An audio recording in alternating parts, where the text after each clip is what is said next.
Join our Patreon. Do you really want to know?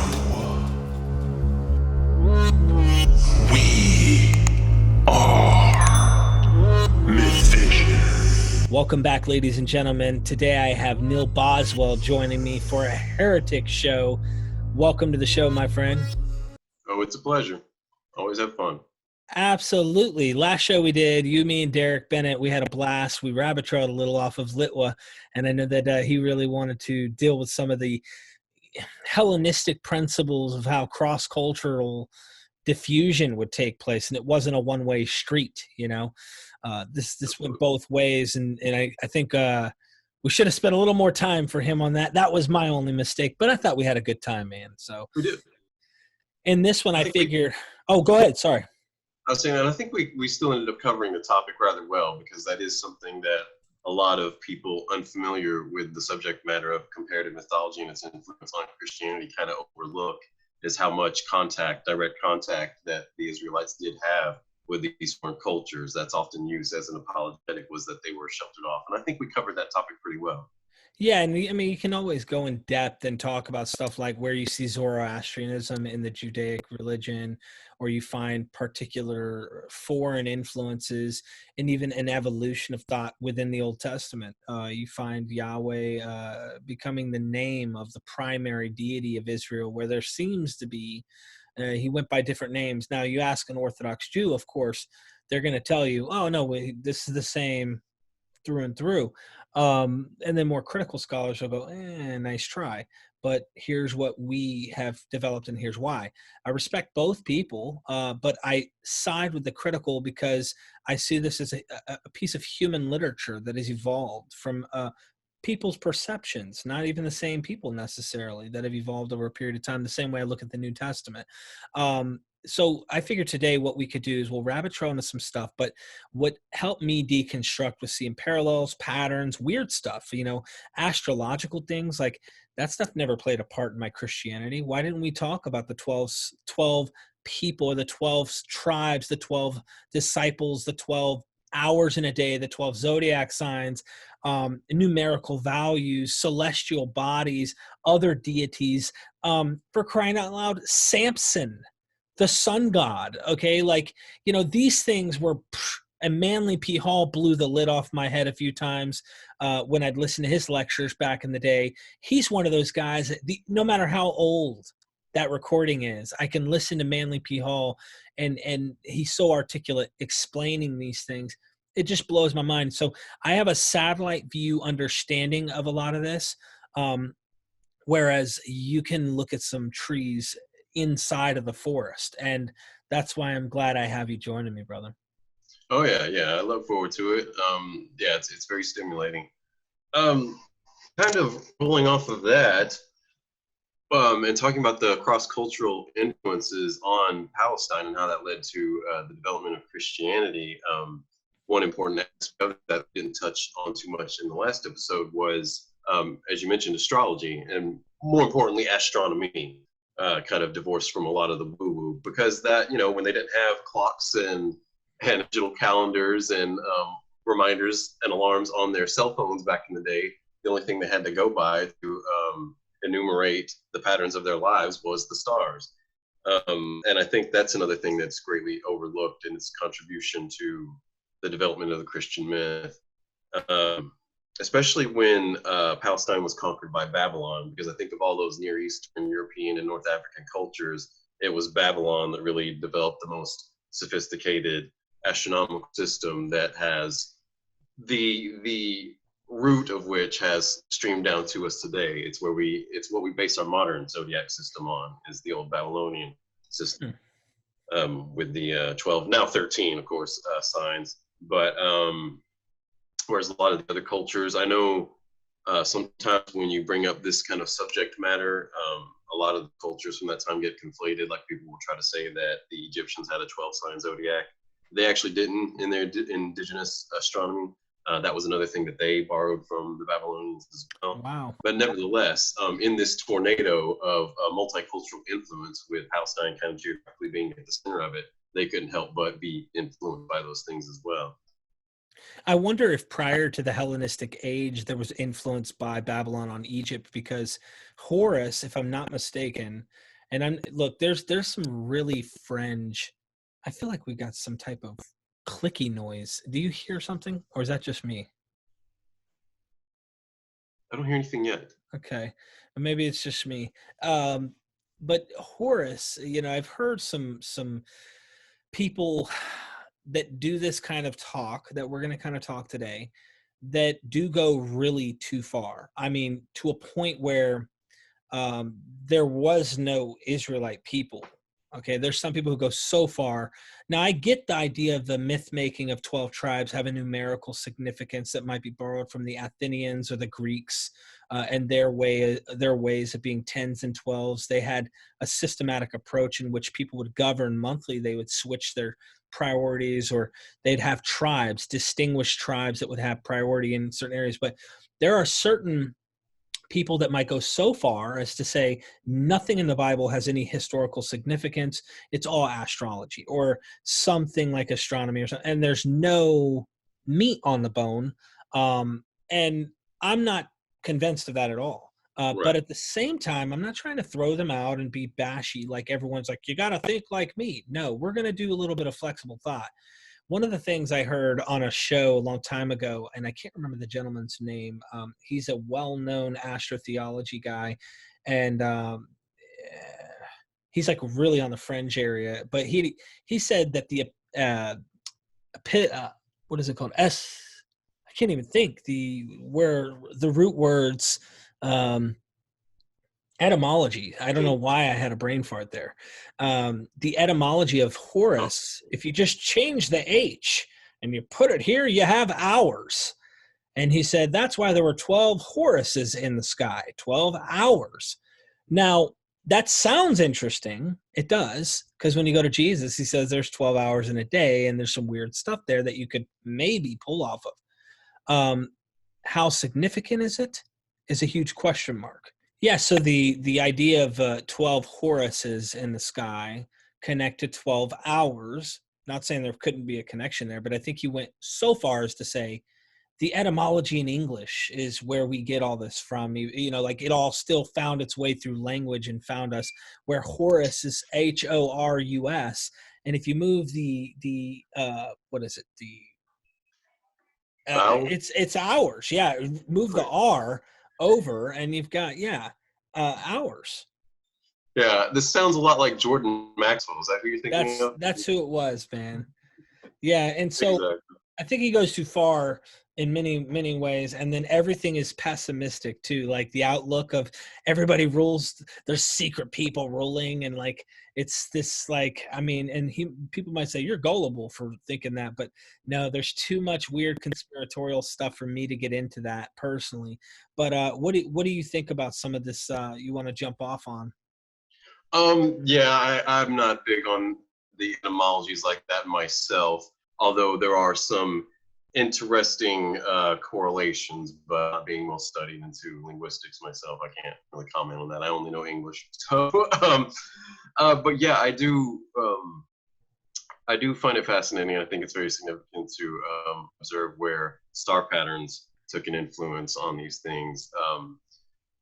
You had mentioned, 12 horses. I haven't heard that in particular myself, that there being 12 different horses, but you do find repeated imagery throughout the tombs of the kings of ancient Egypt, where Horus is depicted with 12 figures. Often they are explicitly stated to be his servants, his followers. Sometimes they are said to be the servants or followers of his father Osiris, who he delegated to Horus after his death. Other times they are said to be 12 enemies of Osiris, who Horus is taking to judgment. And so, yeah, over and over again, you constantly see visual imagery of Horus with 12 male figures following after him. That's interesting, because my point with all that was you were talking about how the Egyptians borrowed from the Babylonians their calendar, which makes sense. And these numbers though play a part in their timekeeping, and the idea of there being 12 zodiac signs and 12 as a significant number in their way of measurement of time. I saw 12 Horus, or 12 people following of Osiris or whatever. I wondered if that was way back in the old dynasty, or if this, you know what I mean? Yeah, well, the 12, the categories of 12, ancient Egypt does predate their acquisition of the Babylonian zodiac system. That was more specifically for the dividing of those constellations into 12 for the sun. But the theme of 12 in particular, yeah, it goes all the way back to the Old Kingdom in Egypt, perhaps even earlier, but we definitely have it documented from the Old Kingdom onward, where it's more correlated with the 12 months and the 12 cycles of the moon within a solar year. Yeah, dude, take me wherever you want to go with this, because we're talking calendar, but there's just, I honestly, we can go anywhere. The idea of where 365 day year comes up, Mhm. 360 divided by 5 is a 72, which, we go into the number 72. You find strange places where there's always a council of 70, 71, or 72 found within scripture. You can go into imagery, you can go into like who constellations, where it doesn't matter. I'm gonna follow you on this. Yeah, absolutely. Yeah, just like when let's see, which writer was it? I think it may have been Plutarch in his summation of the Osiris myth. He says that when Seth was conspiring to assassinate Osiris, that he did so with 72 conspirators. Of course, in the case of Jesus, where he was betrayed by Judas with the Sanhedrin was composed of 72. Sources vary. Some Jewish sources say it was 70, but some do say it was 72. So that's an interesting correlation there. As you had mentioned, one place that comes from is, astrologically speaking, one place that comes from is from the ancient Egyptian decanal system, which I'm not sure if your viewers are familiar with that, but the ancient Egyptians, they divided their weeks into 10 days because they had a certain star system, the decanal star system, where there was a certain, every 10 days, a certain star would appear above the horizon again, as far as I understand it. I'm just trying to repeat it off the top of my head as best I can remember it. But yeah, so then that caused them to have a year of 36 weeks of 10 days, as you said, which totals to 360 days. And then those 5 days left over in the solar year, they called their epigomenal days, which they didn't attribute to any month. It was kind of like the leap days of the year, so to speak, which they put at the very end of their calendar. And that was the days when the primary gods were born. But yeah, as you said, when you take their 36 weeks of 10 days and divide those in half, then you get 72, or dodecans instead of decans. So that's one place it comes from. And you do find that represented in ancient Egyptian artwork in the tombs as well. I forget which tomb it is off the top of my head. I'm going to say it's one of the Ramses. But there's a depiction on a pillar, a standalone pillar of just 72 gods. And when you look at their names, it's the 72 primary gods of ancient Egypt. Like you got Osiris, Isis, Horus, Nephthys, and Anubis. They're all lined up, and the inscription beneath it says these are all 72 different manifestations of the sun god Re. So, and in the Gospels, I think it's in Luke, it says that although Jesus had his 12 primary disciples, he had a larger group of 72 followers who he sent out in pairs. So you keep finding these correlations. The sun god here with 72 followers, and then a solar deity here with 72 followers. It's weird you say that, because when you talked about the 5 days set aside, Manly P. Hall, he's a well-known Freemason, but he's obviously well adept in symbolism and recognizing things that the average Joe would not look at these texts and look for. He actually helped me kind of balance my view, because I used to think the idea of the sun god being Jesus, right? Or the God of Israel was the sun itself. He was the guy who was like, no. They didn't believe that was the sun. They thought the God behind the sun was, so he kind of helped me with that, because I kept thinking, well, Egypt just looked at the sun as God, but they also had, a lot of times, not always, they also had multiple gods, and so did ancient Israel in many ways. But anyway, the 5, that idea of the 5 is so significant. I think he mentioned that the Torah, being 5 books, on purpose may have a calendar significance to the additional 5 extra days in the calendar year. Also our vows, he says it's 5, but technically it's secretly 7 for being perfect, because technically you have AEIOU, And he says, and sometimes, if I'm not mistaken, X and Y. I might have this wrong. I don't even know what the damn secret vowels are.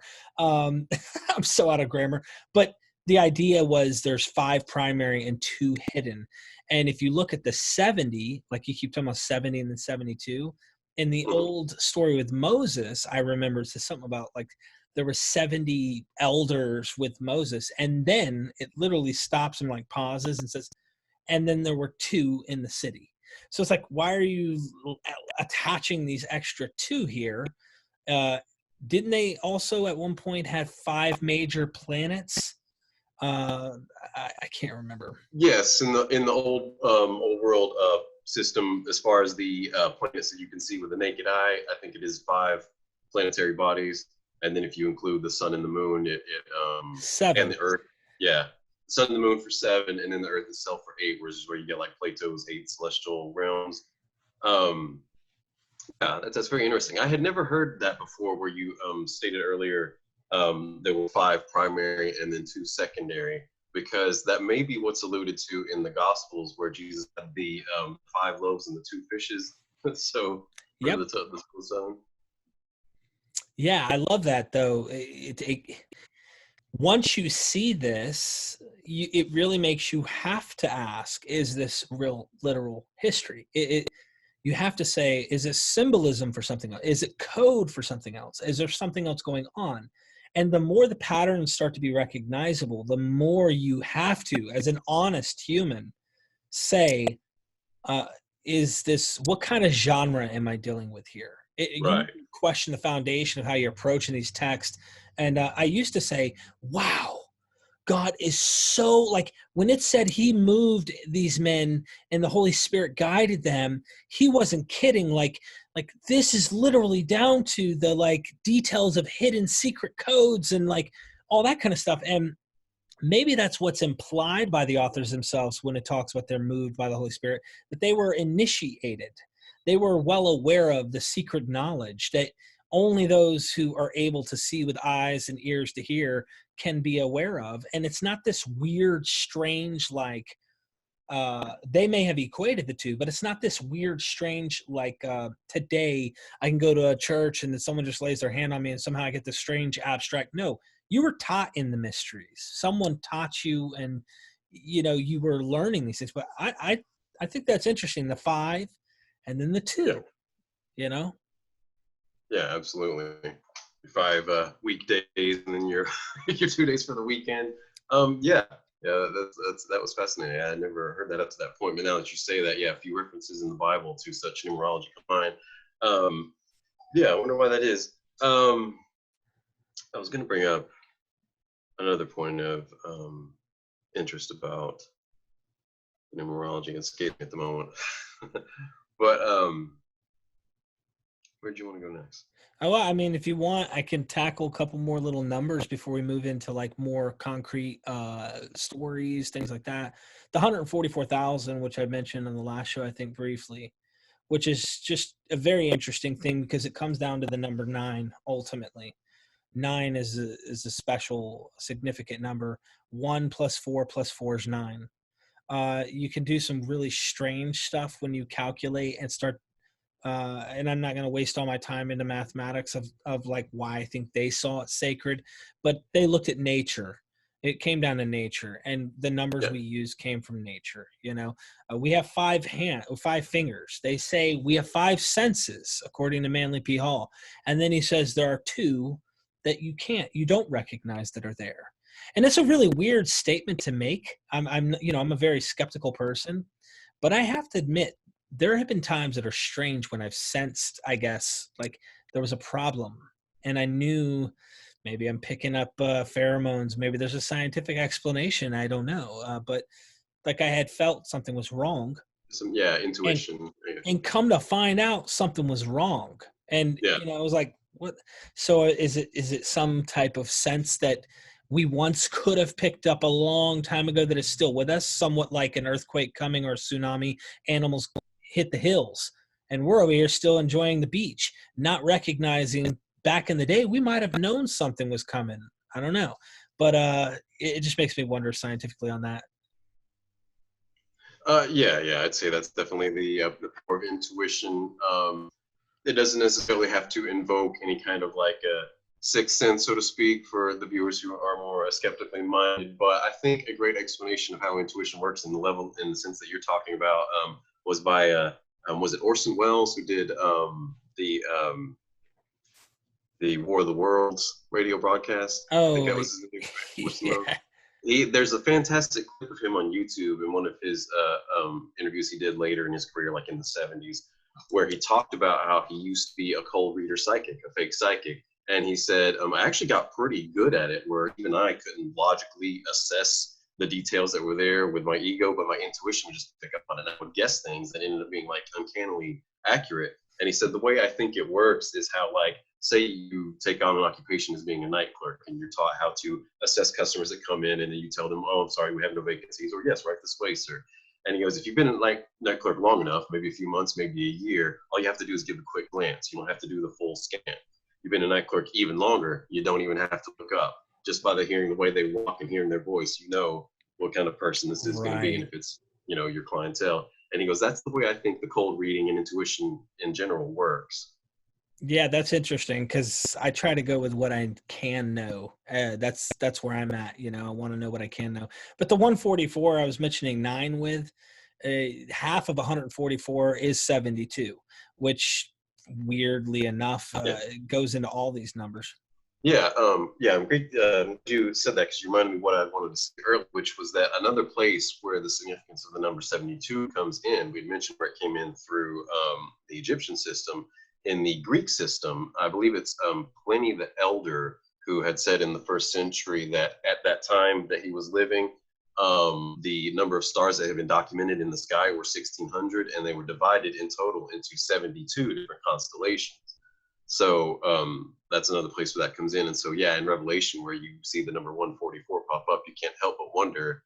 And especially since the author says this was shown to me as a sign in heaven, if he's not talking about some kind of star system going on there. Right. Something's going on there. And I think that could be also significant with the 144 that we find of the virgin Israelites. And, there's all sorts of strange stuff with measurement that can go into this. I had a guy who was into sacred geometry that came on, and like he really knows his stuff, dude. It was like mind boggling how he knew measurements. And he had checked out a lot of buildings in history, cathedrals, things that you can like, what? And then measurements were 144, whether it was a Roman foot, whether it was an Egyptian foot, whether, he found that in their system of measurement, they wanted to use these particular numbers. And you got to go, why?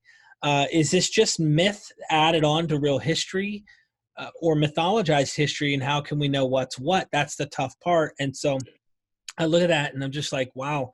I remember him pointing out that in Epic of Gilgamesh, the cube that saved him from destruction, the ziggurat, I believe it was, the measurement on the square value of the face of the ziggurat was 144,000, which is like interesting because I think the same thing is said of the New Jerusalem temple in Revelation.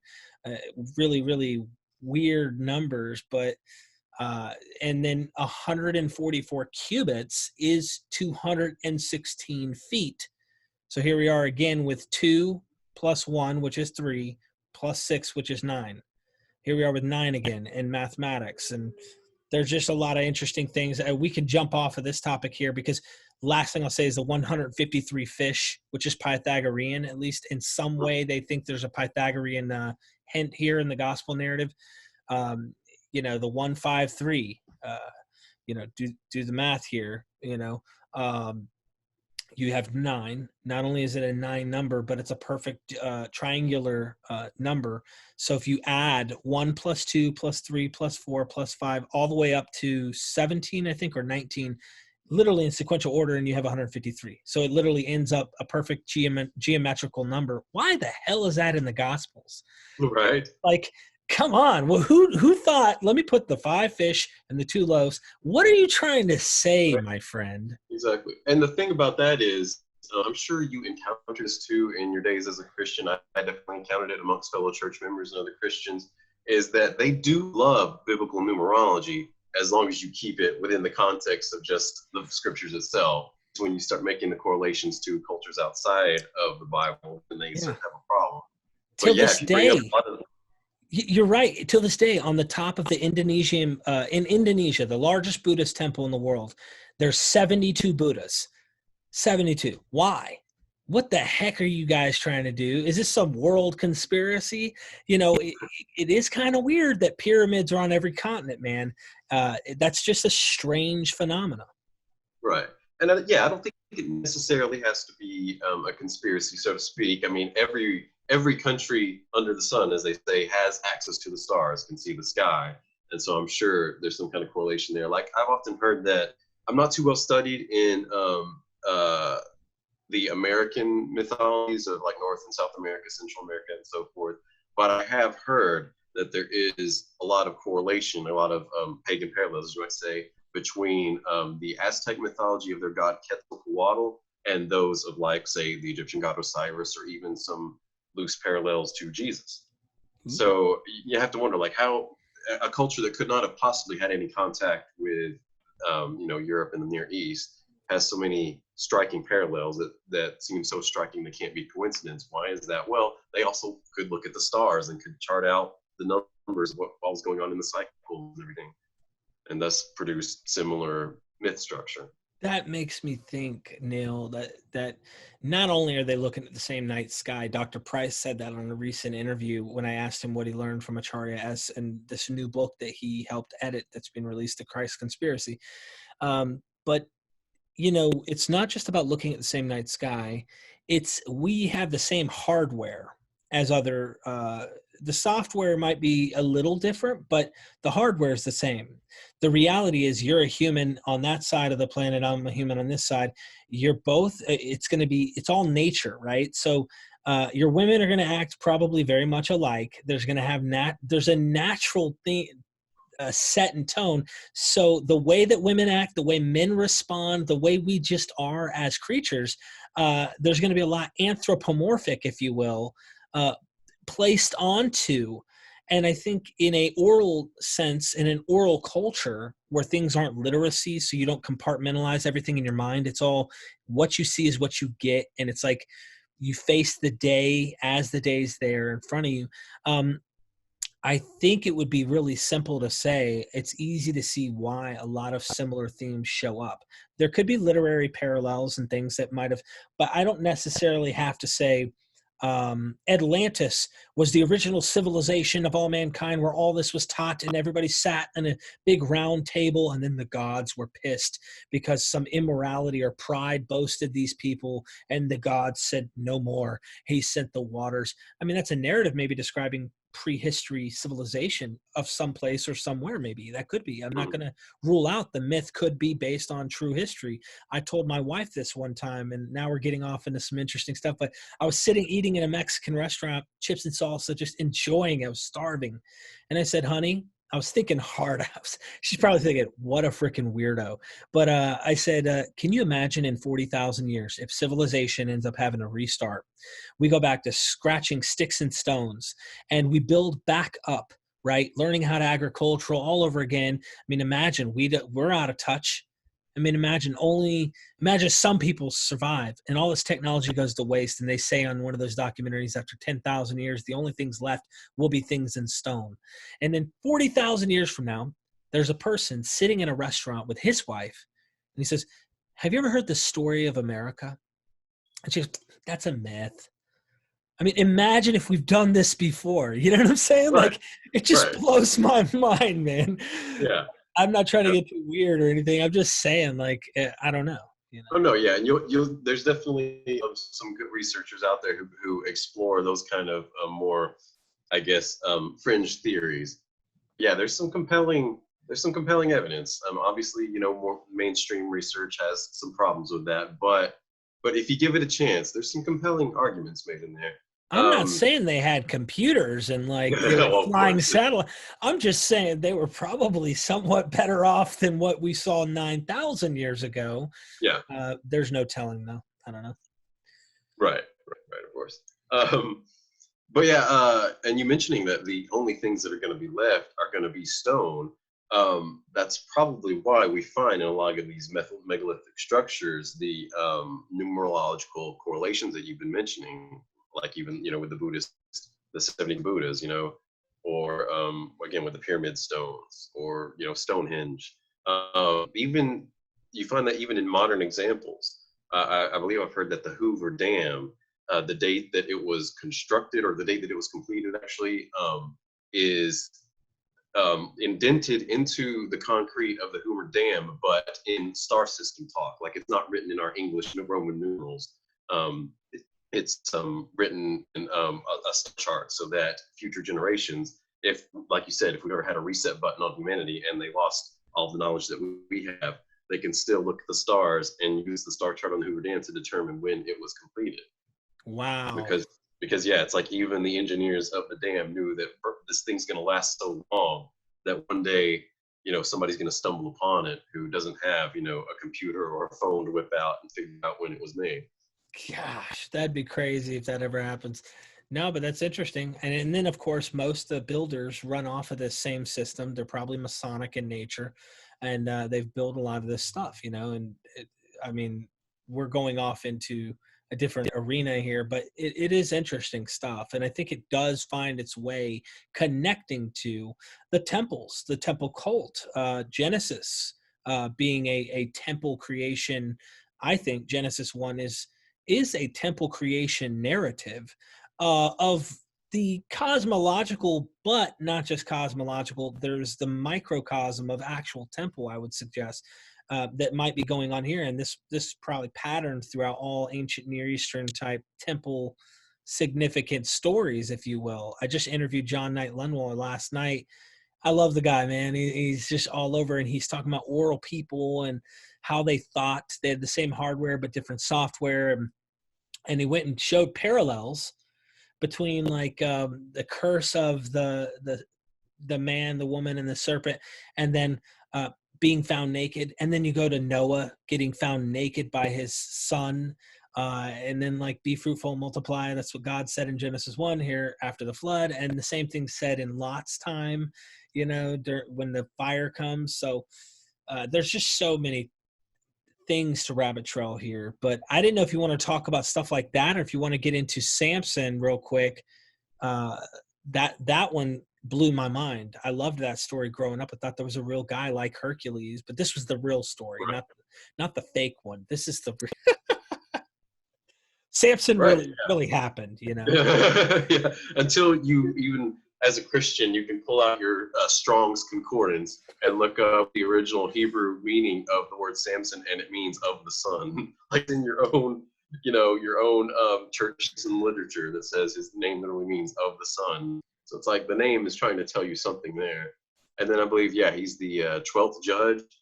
Oh, that's a good question. The chronology of the judges of Israel, I think he's like the 12th judge. And although the chapter divisions of the book of Judges came later, I believe his story is in the 12th chapter of the book of Judges. Really? And then, of course, he's the judge of Israel. He's the judge over 12 tribes. So, yeah, you constantly get this solar numerology with the story. Interesting. I'm trying to find that. I was going to look for that just to see the reference for the 12th judge, but maybe I don't know. That's an interesting thing. I never thought about that. I do like the fact that it's pretty clear once you have the decoder ring, so to speak. You could see his 7 locks on his head represent the 7 days of the week. But there's more probably layers to that than just the 7 days of the week. But the idea that his hair represents the rays of light. Right. And we mentioned earlier the 7 visible planetary bodies of the ancient solar system.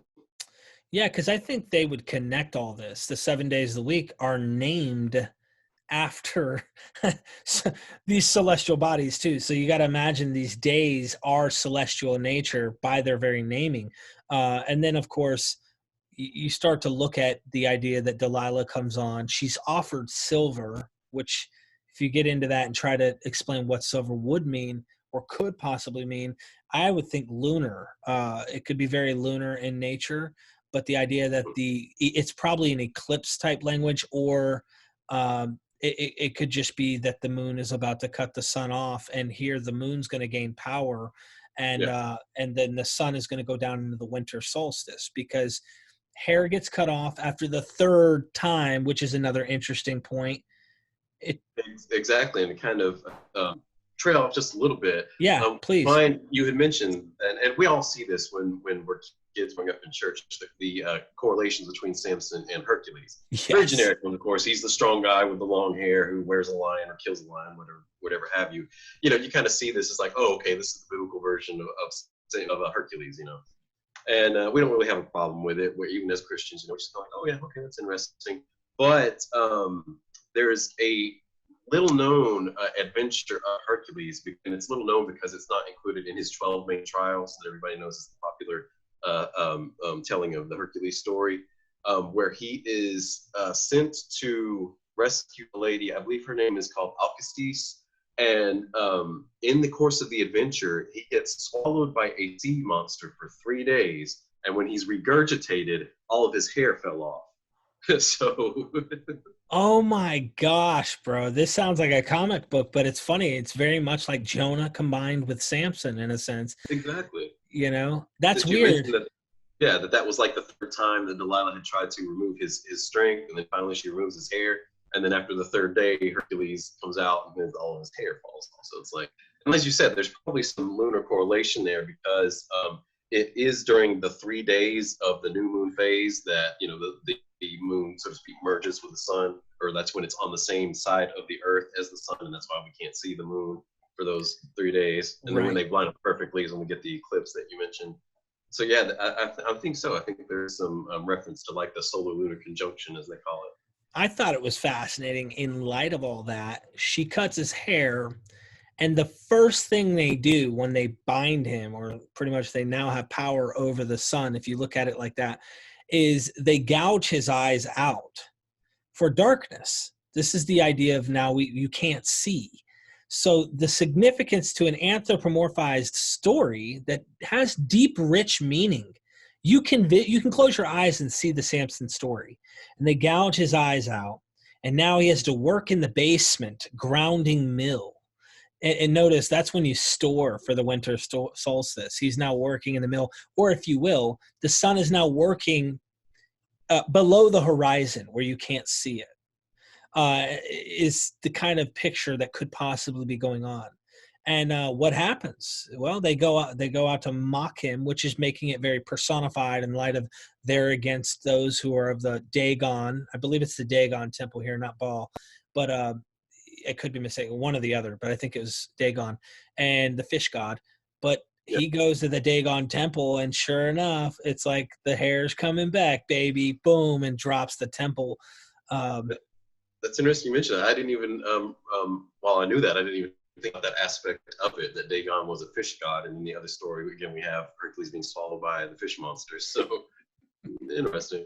Yeah, he's swallowed by the temple too. So he dies in the temple by killing the number like 3,000 or something, 3,000 and something Dagon worshipers that were on the temple as he pushes the pillars apart. But there might be some, I mean, I guarantee you there's so much here. If I were to actually take my time to research and dig, I could probably correlate the whole story to something significant, or I'd be probably speculative at places. The same way that the idea that what the Zeitgeist movie does to try and explain the three kings, which it's not said as three kings that come to Jesus' birth. They think those are either Orion's belt lining up with Sirius to the sun rising on horizon after the winter solstice or something. To me, it's interesting, but it is speculative. Even though it makes a lot of sense, it's speculative. So everything we're doing here is somewhat speculative, but it makes a lot of sense, if that makes it. There is a lot of iconography from the Roman era of the Hellenized version of Horus, which is called Harpocrates. It's usually a horse depicted as an infant human with the Egyptian sidelock. There's a lot of iconography, usually on like stone gems and magical amulets, that show him being greeted by sets of three gods. They're not always the same three gods. Sometimes they're just Egyptian, like the three forms of the sun god, Atum, Re, and Khepri. But on the Greco-Roman side of, sometimes he's often visited by three Greek gods, and only three. and yeah, it's just like baby horse there, and then there's a star above him, and then you have like Zeus and Hecate and Hera showing up to greet the baby horse while he's under a star. It's interesting. Wow. Dude, so you're telling me foreign gods would come and greet, which is weird because I always had this weird question when Christians would ask or tell the story of the three wise men, which it doesn't say three, but you kind of wonder why the tradition even is that it's three. And you look and you see these are not Jews, these are not Israelites, it's foreign Persian kings, Yes. or you know what I mean? Magi, I mean, either they're Persian or they're Babylonian, but I think they're Persian, if I'm not mistaken. And they're coming to greet the newborn son of Israel, like son of Mhm. God. That's weird. Yeah, yeah. Definitely. That definitely seems to be a callback by the authors of the gospel to the time that the Jews were in captivity under Babylon, and that's when they accrued all this astronomical knowledge. And so I think it was kind of like giving a shout out to like when the fusion came in of like Jewish eschatology along with Babylonian astronomy, that even like the Babylonian astronomers were able to use their astronomy to correlate with Hebrew prophecy, you know. This is once Um, again a two-way street. Two-way street. absolutely, Sorry, you were going to take absolutely. us somewhere. You Um, broke up. Actually, I was just going to comment. Yeah, it's true that the New Testament doesn't explicitly say that the Magi were three in number, but it does say they gave three gifts. So, I mean, based on that alone, you can see why it later developed into it being three Magi. I mean, in every bit of visual iconography that we have left of the Epiphany, I think is what that event is typically called in church terminology. Um, the Epiphany is always shown visually as it being three magi, not like five or seven or any other random number. So, That's interesting. I mean, so to me, it doesn't matter. I mean, the three gifts, the three magi. If it's celestial in nature, it still could be Orion's belt. It's not like it has to be. No, that says men, not gifts. Oh, okay, well, or vice versa. I think that's great. I right. love that stuff. What do you think Plus, about Acharya these S's? Oh, go ahead. I was going to say, I mean, yeah, these things are so multifaceted. It's never just one thing, and I think that's often where like a lot of Christian apologists want to try to hammer hammer us. You know, is they want to like really pigeonhole just one aspect of the development of a myth and say, no, it could have been this other thing, it could have been this other thing. Actually, it's all of the above. So, but go ahead. No, I was going to say Acharya S. She had an interesting comment on John the Baptist and the Jesus cult. And one of the things that I thought was interesting, and I wanted your thoughts on this, maybe it's something in the Greek that seems more apparent, but I must increase while he must decrease, or I must decrease while he increases, that John the Baptist is going down and Jesus is supposed to come up as the Son. Um, I can't remember what she equates him. I think he's the Aquarius water bearer or something like that in this scenario. Do you recall? I don't recall that exactly and being correlated with Aquarius. I do recall her saying that it's likely that John the Baptist correlates with the summer solstice and Jesus with winter solstice. That's right. Because I think even the chronology as laid out in the Gospel of Luke in the nativity narrative says that they were born 6 months apart, John and Jesus. Right. So yeah, yeah.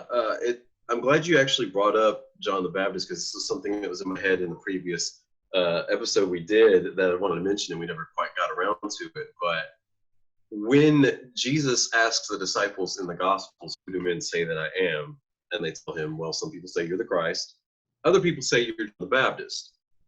And then they go on to say, and some people say you're Elijah or Elisha, one of the other prophets that's died and now been resurrected. And then elsewhere in the Gospels, we find that Herod actually was one of the people who bought into that gossip that Jesus was just a form of John the Baptist risen from the dead. And I think that's rather significant because that means even if we humor the New Testament chronology as being like 100% like literal, trustworthy, historical, or whatever, we're granting that Christian position of like the New Testament gave us 100% accurate history on this. Then that means that even within New Testament chronology, there was already a rumor floating around that Jesus Christ rose from the dead before he actually rose from the dead. Therefore, Right. if Jesus the man, if he ever was a man, if he died and did not actually rise from the dead, it makes a difference because the rumor was already circulating at the time. Now that's, one of those things to me, critical thought would make me, of course, look at things like Jesus tells his disciples, take up your cross and follow me. What? You haven't died on your cross yet. Why are you Right. saying, like Exactly. there's weird stuff that just doesn't make sense if this is literally being said during the life of Jesus.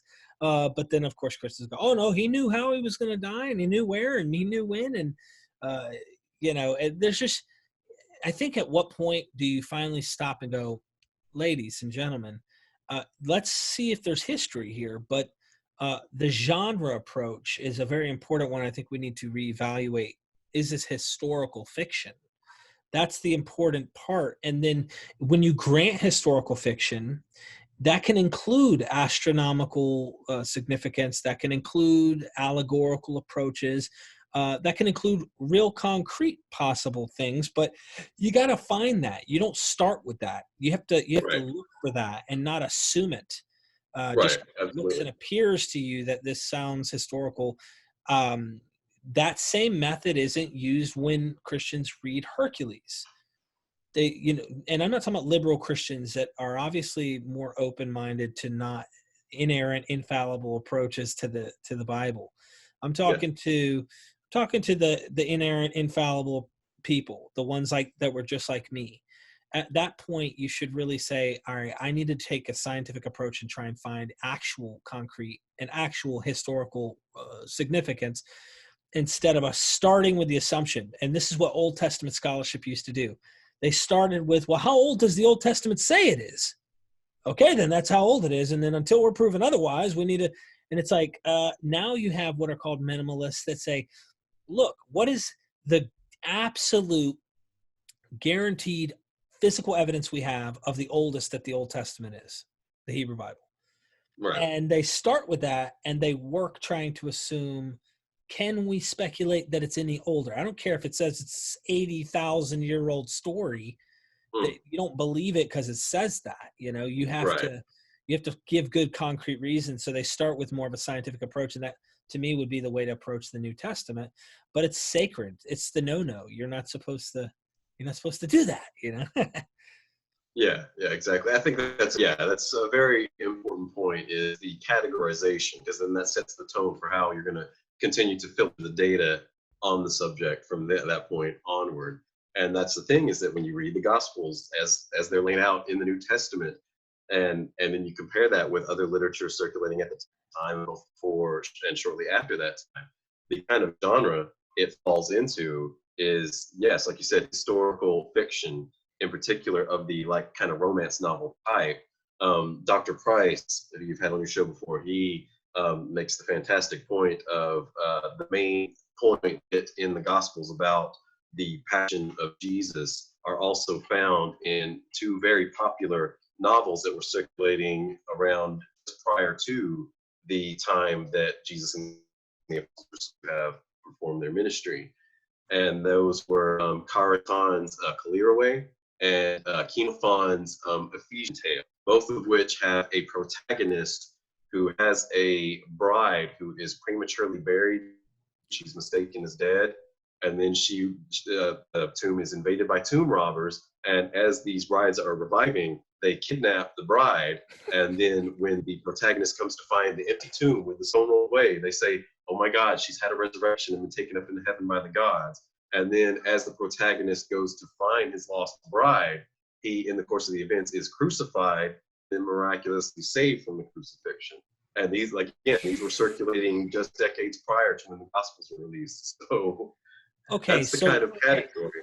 you set the tone. All right, you did set the tone there. That's a good one. So with that, I forget to mention this to Bob, but it is my opinion behind the Greek myths, behind this myth, the Hebrew myths, even the story you just told.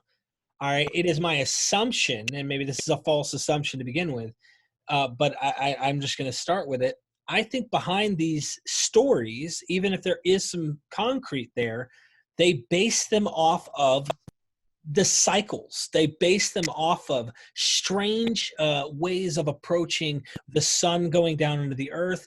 And maybe that's just because I see patterns between the sun representing a hero that has to battle, and that maybe I've read too much material on the hero with 1,000 faces, but uh, just looking at stuff that way makes me think even behind this.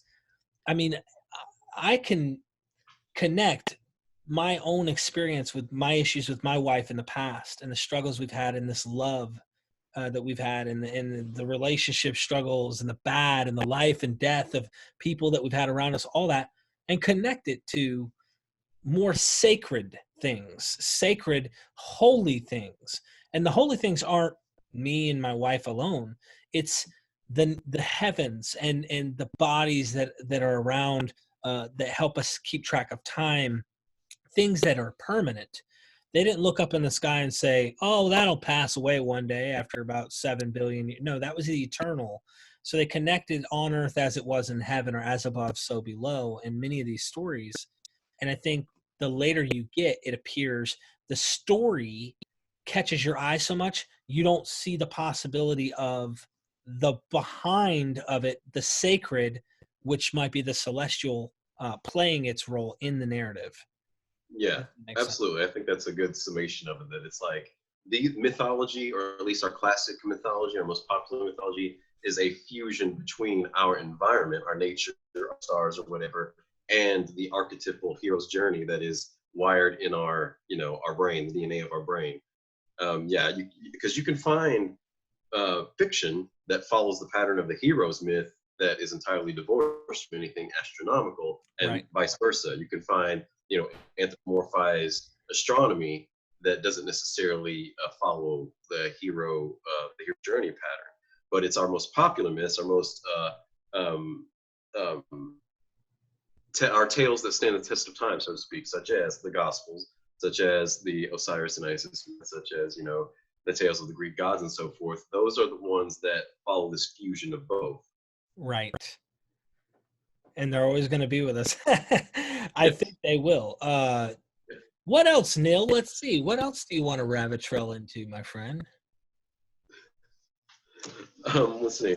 Um, one point I wanted to make a little earlier was how you said, how do we divorce the possibly historical elements in these things from what is just purely like either just pure storytelling or just pure symbolism of the astronomy and whatnot. And that's another factor that has to be looked at when you're trying to dissect these things, because you can find these myths incorporated into the biographies of people who we know for a fact were historical, that we all Right. do universally regard as historical, such as the Caesars, such as like say Caesar Alexander the Great. There's a lot of this same archetypal imagery in his biography that are added into as time goes on, as the legend begins to extend beyond just the man himself. And we often find supernatural and fantastic elements incorporated into their biographies, many of which follow these archetypal patterns, and do Right. also work in a lot of astrology. Like I know that there's one version of the omen of the conception of Julius Caesar involves some kind of Star or something. yeah, some kind of star with and correlating with rising of Venus, I think is worked in there somewhere. Um, and again, that's an element that is added to his biography after the fact, like a couple of centuries after his lifetime. But nevertheless, Right. it shows that these things are worked into the narratives of genuinely historical people. So how do we make that distinction? Because if we can find, allegorized star patterns in the myths of Hercules or of Julius Caesar or of Jesus, as you mentioned earlier, it's a matter of categorization. We find a lot of um, historical evidence for the life and existence of Julius Caesar that is entirely divorced from any of these fantastical elements that are in his narrative. Hmm. We can't say the same of either Hercules or Jesus. Any bit of, quote, alleged historical evidence we find for either those two guys is intimately tied in with the fantastic and mythical elements of their stories. You don't Right. ever find, minted coins of Jesus. Actually, you do find some coins of Hercules, but they are clearly mythologized. Like you could tell that the context of the depiction of Hercules on the coin, it's like him holding a lion with his club, and he's getting ready to bash the lion. That's one of his 12 labors. So it's still intimately tied in with his mythology. Whereas in the case of like Julius Caesar, you'll find coins depicting him crossing what was it, the river Tide, The the Tigris Rubicon or River, something. Rubicon. Thank you. Yeah. Yeah, things that are tied in with his historical narrative, not within the mythologized bits of his narrative. Right. And I think that he, still doesn't negate the possible reality of someone existing, because there's so many other factors you could play in, like his class. If he was some backwoods Galilean or something, you're not going to probably find much about anyone coming from the areas he came from, with the similar things that are said about him, because he's not a Caesar. He's not somebody that's someone we have an imprint of the on the world in some archaeological way from the contemporary time in which he exists. But you mentioned something that was complex, because it's difficult with me in my mind. I listen to scholars on both ends, where one might say, no, this is a complete fictional tale here, and another one to go, no, that's historical. Could it be both? Possibly. But you then have to use other tools to figure it out. Like Dr. Ehrman for a long time believed that there was a real missing body from a real tomb, where women went to the tomb and there's Jesus missing. And he would debate Christians about the empty tomb and how the resurrection's not feasible and all that. Well, he actually has backtracked, Dr. Price said, and I don't know where the writings are on this, but I think recently William Lane Craig came at him for this. And Dr. Price changes his mind, or not Dr. Price, Dr. Ehrman changes his mind. Dr. Price said that he once thought this was a real narrative, and now he thinks it's legend. So, what led him to finally go, they really didn't walk up to an empty tomb and say, where's the body of Jesus? Okay, that kind of makes me go, how much magnifying glass did he have on it to make that assumption? Or were there reasons in his debates with people that he realized, why am I arguing this point? I have no reason to believe this part is historical. There's many reasons to say that it's not, such as going a day after you bury the body to one of the few of the gospels have the women bringing herbs to come and put with the body for the smell and whatnot, and to clean. But then on John, the Gospel of John has them doing it prior to putting them in, when Joseph Arimathea helps them go, and the women prep the body prior to burial. The other ones, they're coming after he's already been buried, and there's problems with that. So you can find those reasons, but even if they didn't have that many problems, how do you know what's historical and what's not?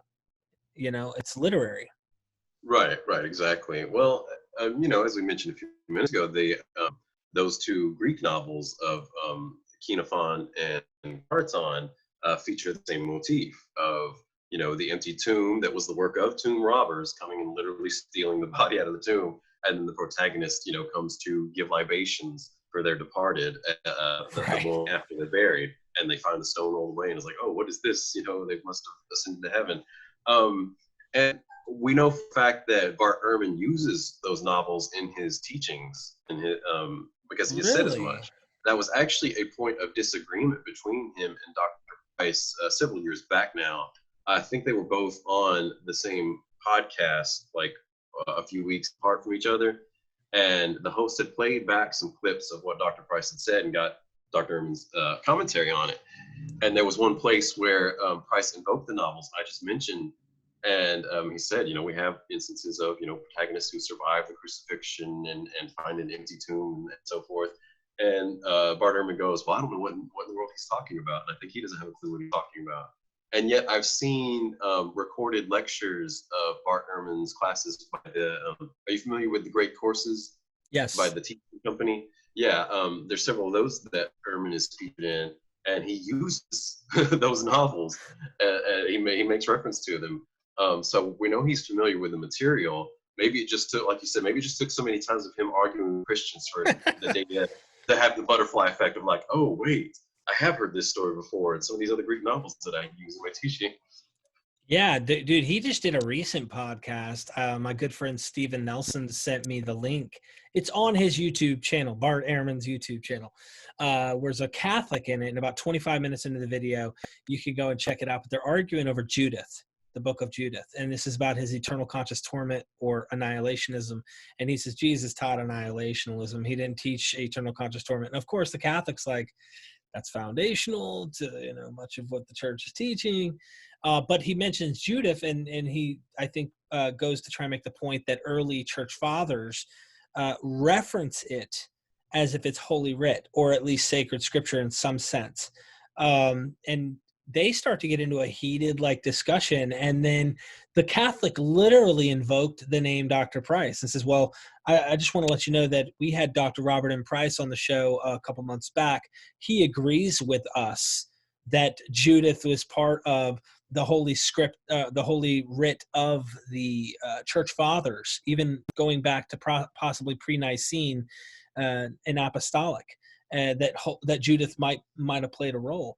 And he just started laughing. Oh, I'm sure you guys do have a lot in common. Like, why do you have to, but anyway, I just thought that's funny because Dr. Price and me have talked about it. We go, well, if he's already let go of that, I don't think he'll ever be a mythicist, ever. I do, however, think he's going to uncover more issues and go, I once thought, but now I think. What do you think?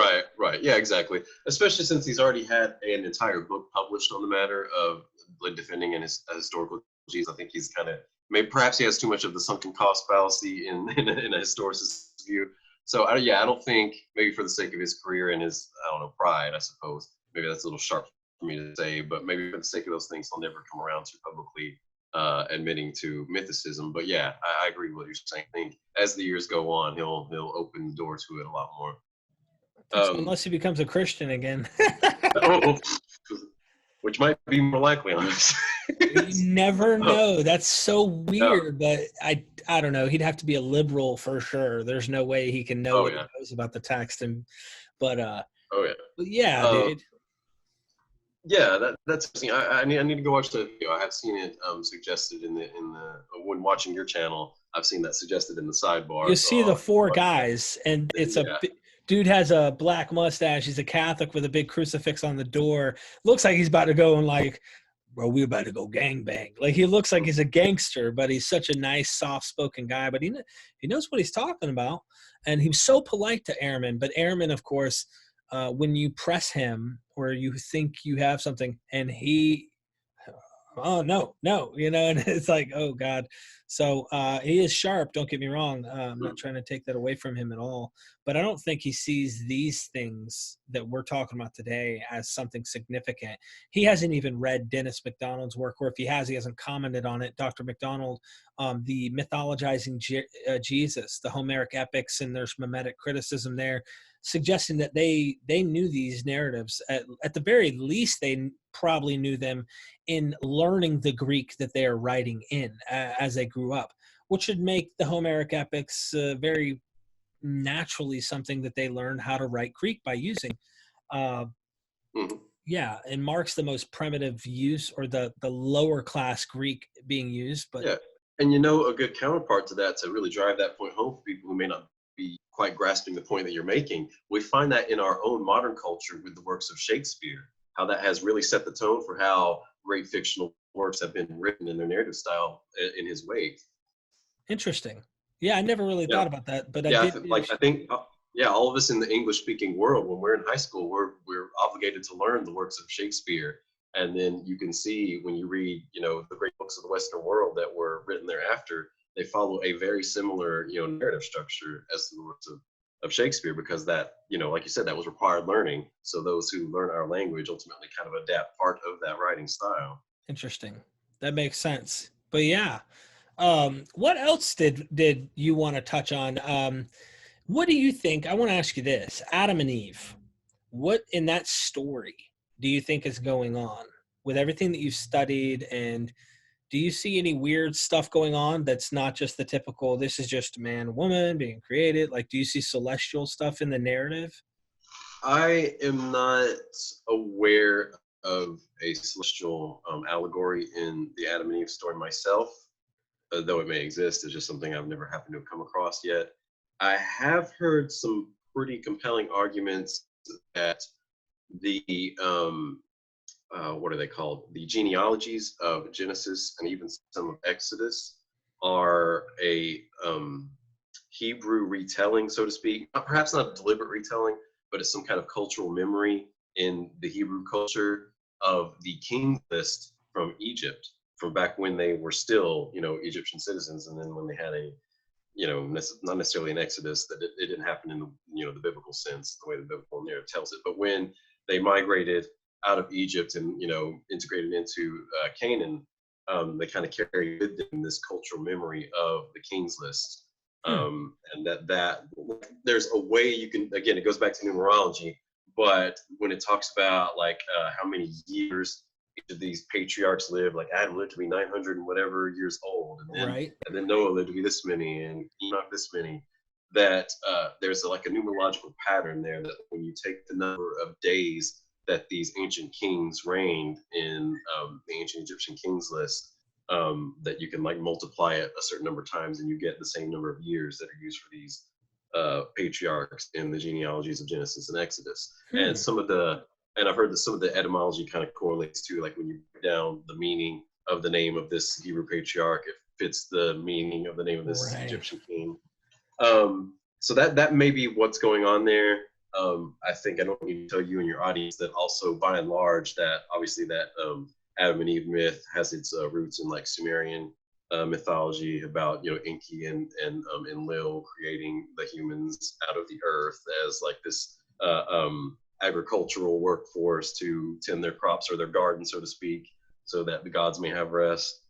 And I believe that the story that's told in their tablets, it's written in like 7 stone tablets, and it talks about how there were 7 generations of gods before finally the gods decided to create humans.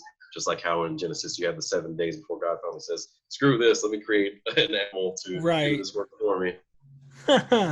I do know the Sumerian kings list correlating to the biblical one makes a lot of sense. And what you said about the Babylonian, I'm not 100% sure about it yet, but I read it and was really fascinated by the works of Russell Gamirkin that I mentioned on the last podcast. He's writing a book currently right now on Plato's Timaeus and correlating that to Genesis and showing why this is actually a Platonic narrative. Now, you can find extremely old stuff in there, but is that due to the fact that the author of Genesis is reading Berosus from the Alexandrian Library? This is just like makes you kind of wonder, like, hey, I wonder what's going on here. I can't wait to read that book too. I have a buddy of mine that thinks that Adam is a sun god as well. That there's some type of, pretty much, he said you could practically, how people call the Bible the Bible, and they go the basic instructions before leaving Earth, and they have like funny titles for the whole book. He says you might as well call this the Sun book.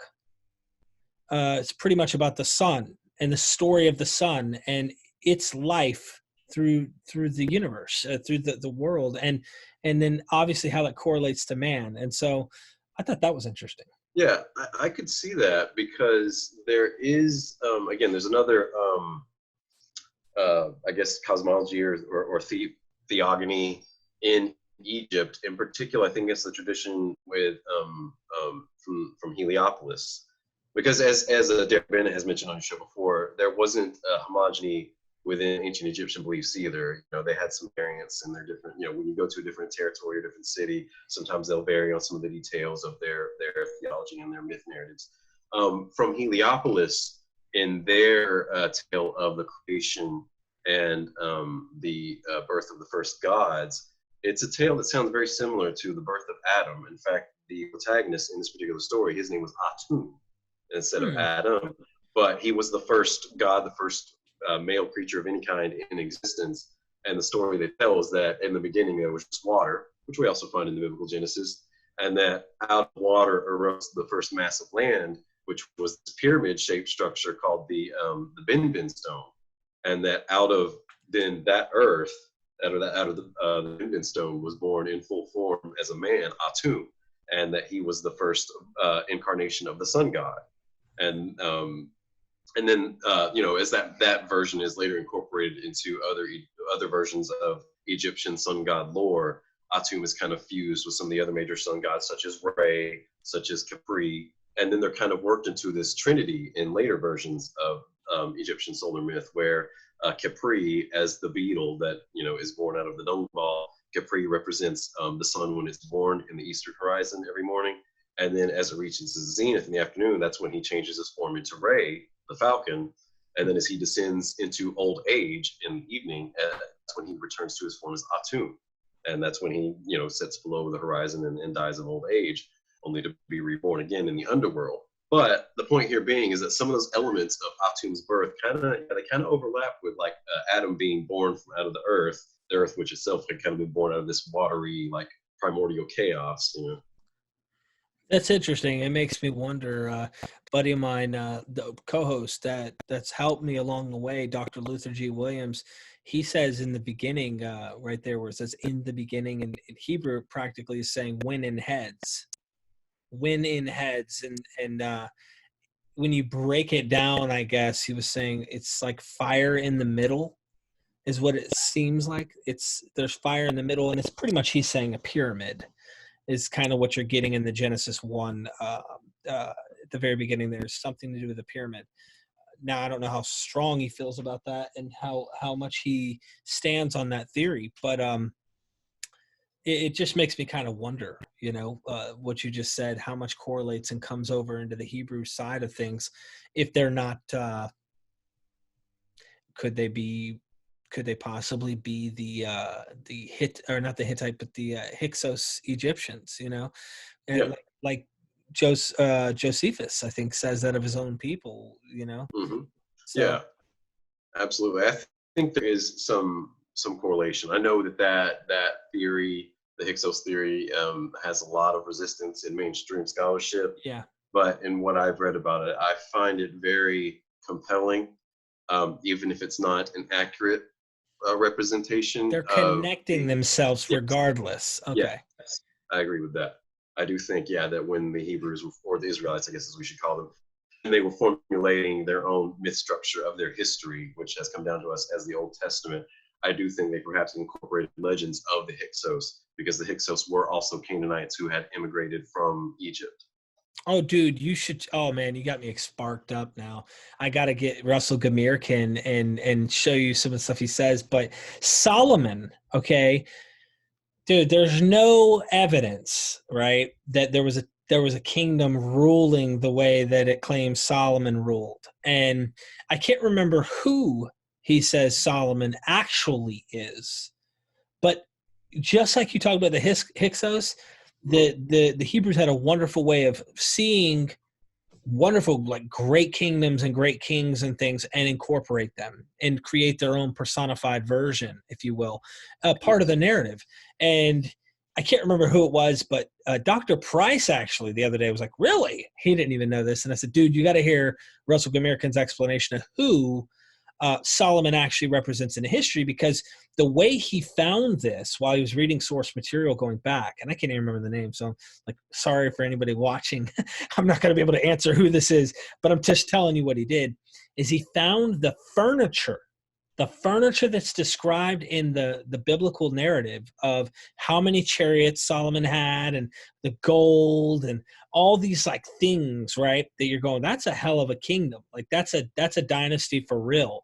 Well, there's no archaeological or any way of proving anything like that ever was true in that sense. Dr. Price said the best they could do is they'll find a wooden pomegranate doorknob and go, this means King David had ruled and Solomon ruled the temple. You have a wooden doorknob pomegranate, and you think there's a whole temple. What he says all the time. What do you think? You think angels came down with vacuum cleaners and let's clean this up so nobody finds out the truth? this Russell Gamirkin shows there's furniture listed in another ancient writing of another culture, and in that culture, archaeologically, we can tell they had massive kingdom structures that could possibly make sense of that many chariots, that much gold. And it doesn't just say that, like, oh, well, they had a lot of chariots. No, in the literature, and I don't know where this literature is, I don't know the sources, I'm just telling you what Russell Gamirkin has mentioned. In that literature, if it said 400 chariots of gold in the Bible that Solomon had, that's how many it had in the other source for the other king. So it's like there's like a 1-to-1 correlation. Almost makes you think almost identical, where you go, dude, I know where they picked this up. And so that another thing might be adding to his theory. There's a lot of little things maybe adding to his theory of the Alexandrian origins in which the Hebrew Bible was constituted. Yeah, I would love to, see that literature and how that correlates. And yeah, I've never heard that one. That's a new one on me. I didn't know it till about a month ago. uh, yeah, and there's definitely something going on in that story too with Solomon, because it's almost like the story kind of gives you winks and nods, because it makes a point to emphasize that one of Solomon's wives was the princess of Egypt. And thus you kind of have Solomon tying his own bloodlines into the royalty of Egypt. As it's like saying that like he was kind of like a tetrarch, or a tributary. His kingdom was more of an extension of Egypt itself, which archaeologically speaking, we know was actually the case at the time that Solomon was allegedly reigning, that Palestine was still a colony of the Egyptian Empire. And that is another fascinating thing. So it's not false if you're reading these histories, let's just say from big kingdoms that did a better job of keeping track of things somewhat, then yeah, you can find a way where it makes sense and it doesn't sound completely out of the blue.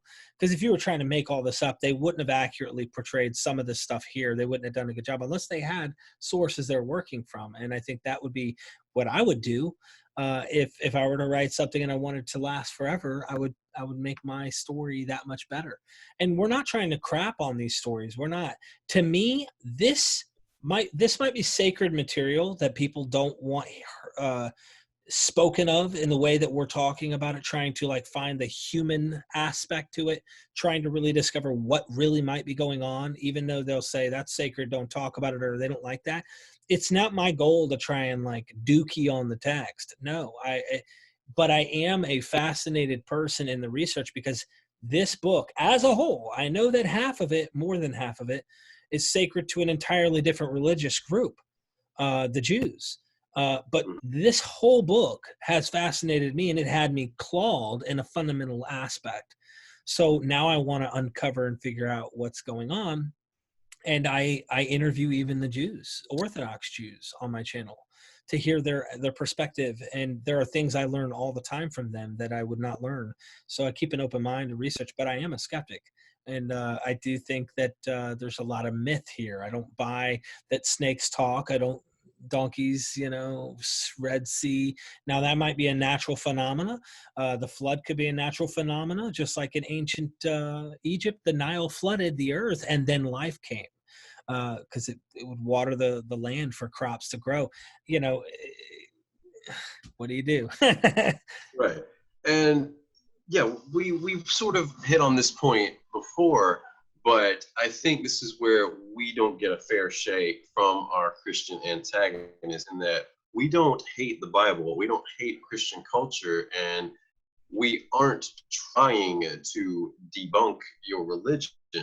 It's just that in our research of these things, we've come to formulate a different perspective on it, and it has actually kind of reinvigorated our passion for the Christian culture and its history and its origins. We find it fascinating. It's no end. And it's sort of like what you mentioned earlier with your wife, and then the working in of like archetypal themes in the heavens and in our literature. It still maintains a sense of sacredness about it when you take on this more secular historical perspective on these types of literature and culture, in that what is communicated, what it preserves through its popularity, is the perennial like messages that are encoded in symbolism. Yeah, these, because of the success of the Bible on human literature, it's pretty much, I mean, for the foreseeable future, it's going to be around, and it's still going to be a significant literature that's going to be taught and reprinted and carried on into the next generation. And because of that, the star charts that it preserves, the archetypes of the monomyth or the hero's journey that it preserves will also carry on with it and influence future cultures. And that, I think, is a beautiful thing. I'm with you, man. I'm 100%. I think it's kind of, to me, when I was a kid, I'd listen to the stories of Jonah getting swallowed by a big fish, a whale, whatever. People love to argue over what the heck that, it wasn't a whale, it was a fish. Don't say that. I mean, I'm like, let's not argue about that. Okay. Let's just point out that it was something swallowed and went down into the sea. Okay. But I'd listen to these stories and I fell in love with them as a child. They really are great stories. As a kid, I'm like, oh, wow, this is cool. Then you grow up, right? And then you go, oh, I'm having a hard time. How do I explain this and not seem retarded? Like, I don't want to seem like I'm a dummy. So you get into apologetics. You start to research more on how to explain a universal flood, or no, it's local. Let's keep this thing rational. It's a local flood, and it was a regional local flood, and it was only it was only the animals local to the region in which this flood took place. And so you start to rationalize. You start to make sense of your story to protect it originally. Because when I was raised, my mom and dad, I had a natural defense as I grew up to protect them, and they protected me. So it's sacred. What they say is their word is bond. You know what I'm saying? Like, take it to the bank. That's mom and daddy, and the same goes for these sacred stories as you're raised up to believe in them. I guess what happened to me is I was at the magic show one day and just, oh my gosh, he levitated. Wow. Chris, what's his name? Angel? Chris Angel, man. Holy crap. How did he do that? He's floating 50 feet in the air. And then I said, I'll just use my my relapse back on the drugs and struggling in life as a bathroom break from the magic show. I went to go take a bathroom break, took a wrong turn. And when I did, I saw behind the curtain and realized, oh my God, could I be wrong? Is this magic real? Or is it a great show? And now I can have more appreciation for the show than I ever had before, realizing the artist behind the magician's show and how they articulated to create this illusion in front of you.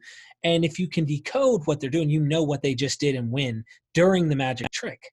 And so everyone in the world is being, oh, the fish, the giant whale, the talking snake.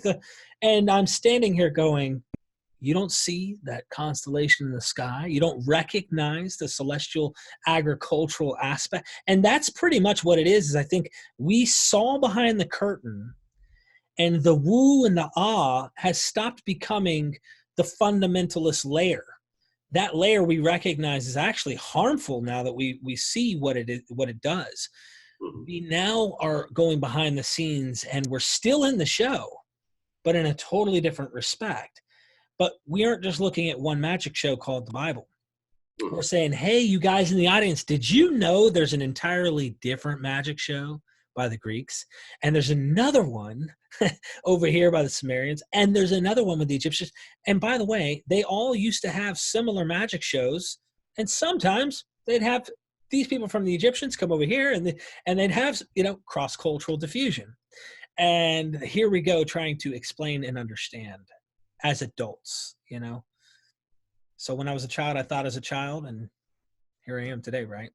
Yeah, absolutely. Like learning. I think that's a very great analogy is using stage magic and illusionists, because you're mesmerized by it as a kid, but once as a teenager you learn that it is all illusion and that there's no supernatural element to it, that never makes it any less entertaining. Like when I found out the way David Copperfield did a lot of his tricks back in the day, when he still had his annual TV specials in the early 90s, I still found it just as entertaining as when I believed what he was doing was actual magic. Learning, like you said, it's peering behind the curtain and learning how the tricks are done doesn't make it any less appealing, in my opinion. No, because now instead of our fascination being on we're believing in something fake or something that's not the real, it's not what it really is. We now want to probe deeper into why. We even want to go deeper to go, who came up with magic to begin with and why? What was the psychology behind illusions for humanity? And what was, like, we want to get deep into it, right? Like, we want to find out what's really going on. It reminds me of the Amazing Randy. I love the Amazing Randy. He dealt with what I like to call fundamentalist magicians all throughout his life. They stood on, they till today, the $1 million challenge. You have fundamentalist magicians who I'm going to go so far as to say this. This is the same thing I tell atheists all the time. These TV preachers are full of it. They're all fake. They don't believe what they're teaching. I wouldn't say that, bro. I'm going to tell you something. Some may, and it's probably far less than you think, that actually don't believe what they're saying. Most of these guys drink the Kool-Aid so much, they believe what they're actually doing and saying, that they've tricked themselves. There's no way for them to see the truth. It's just the way it is. And then some of them are con artists. But he dealt with some guys that were bending spoons and somehow are able to do these tricks on TV. I loved watching that show. He had a show on Netflix recently. And it makes you really think, even outside of religion, it's a human problem. It's a human problem of being truly honest on what's going on. And some people really do believe a snake actually talked because the Bible said it, or a donkey actually talked, or you name it, whatever the impossible appears to be, the supernatural. They believe it regardless because the book says it. The Amazing Randy goes to dispel these magicians and show, by the way, I'm still a magician doing magic, but this is an illusion. I'm not going to lie to you and pretend that this is not an illusion. I'm just that good that you might think I really did something. And, I appreciate that. I do appreciate that honesty. Yeah, yeah, absolutely. Chris Angel even did that at a point. I don't think he does it as often as Randy does, because obviously Randy has made a career out of debunking. But I do remember, like, when he was hosting that show that was like, it was like an American Idol for illusionists. Do you remember that? I don't think I remember that one. No. I think it was called Phenomenon or something to that effect, which he actually co-hosted with Uri Geller, which was the most famous psychic that James Randi debunked. So that's kind of like a help really catapult James Randi into another level of fame. But they were kind of serving as each other's foil on this show. But I remember, yeah, that was one of the things that Chris would often do, is that he would point out whenever contestants came on stage and they were trying to promote what they were doing as real, especially where it involved like invoking spirits or calling forth the dead or ghosts or whatever. Chris Angel was very quick to shut that down and be like, no, I don't believe in that. You can replicate everything you've done there with stage magic. I love that stuff. I do, man. And that goes for this research that we're doing here. We're not we might be stealing your thunder when it comes to your tithes that come in on Sunday, because your story has to be literally true. But to me, it creates a division in reality that doesn't need to be there. That my book, my belief is the true one and everyone else's is wrong. That's a psychological issue to me that I don't want, because I'm a humanist, a secular humanist. I do believe in trying to unify humanity. And I think as long as we have these worldviews that are exclusive in the manner in which they are, if they evolve, great. I hope they do. But I think the fundamentalist one is not only wrong, right, because I came from it, but I think it can be harmful. Yes. It can be. So. Yeah. Luckily, I think from what I've seen in research, the trajectory of religions is generally that they don't ever like regress into previous states of more extreme fundamentalism. They always seem to tend to either spin off into a new religion, or they evolve and incorporate more progressive culture and kind of flow with the times. So yeah, I don't think we're in any danger of Christianity ever going back to what it was during the medieval days, but perhaps some new religion that arises in the future will repeat those same mistakes, unfortunately.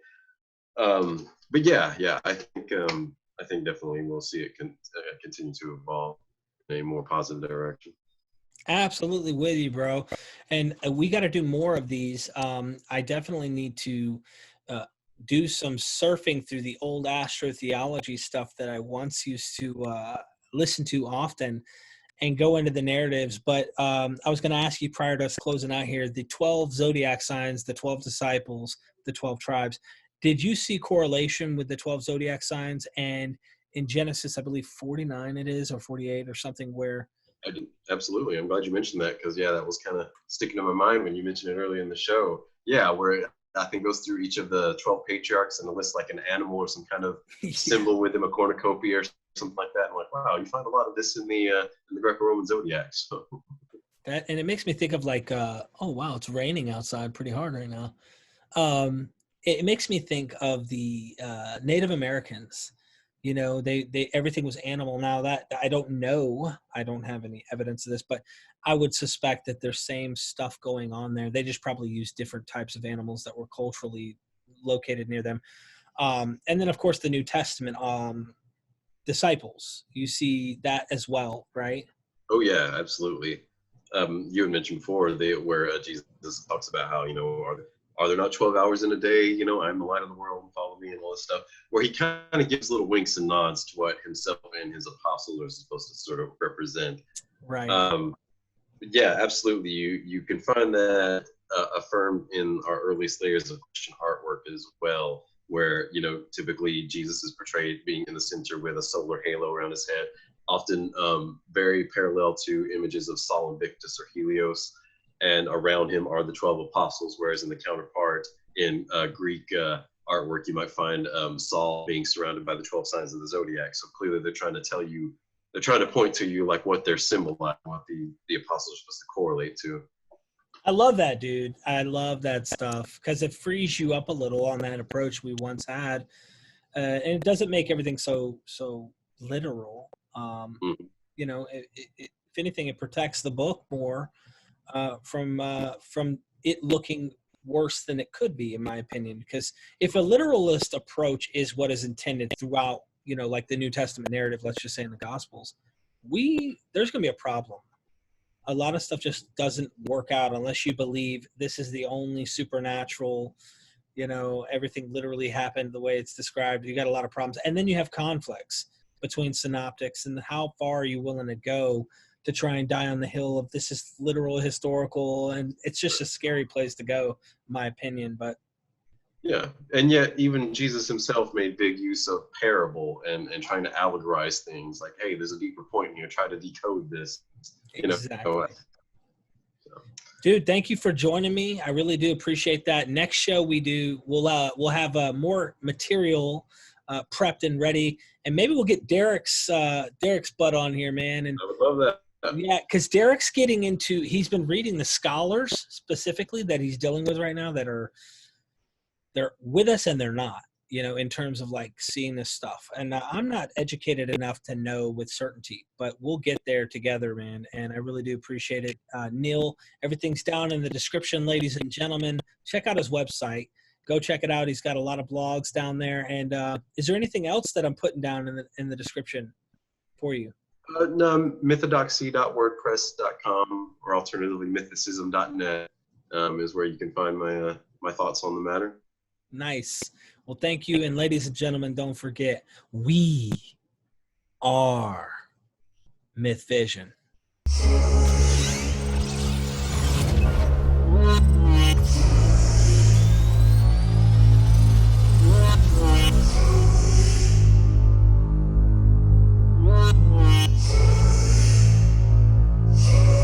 Join our Patreon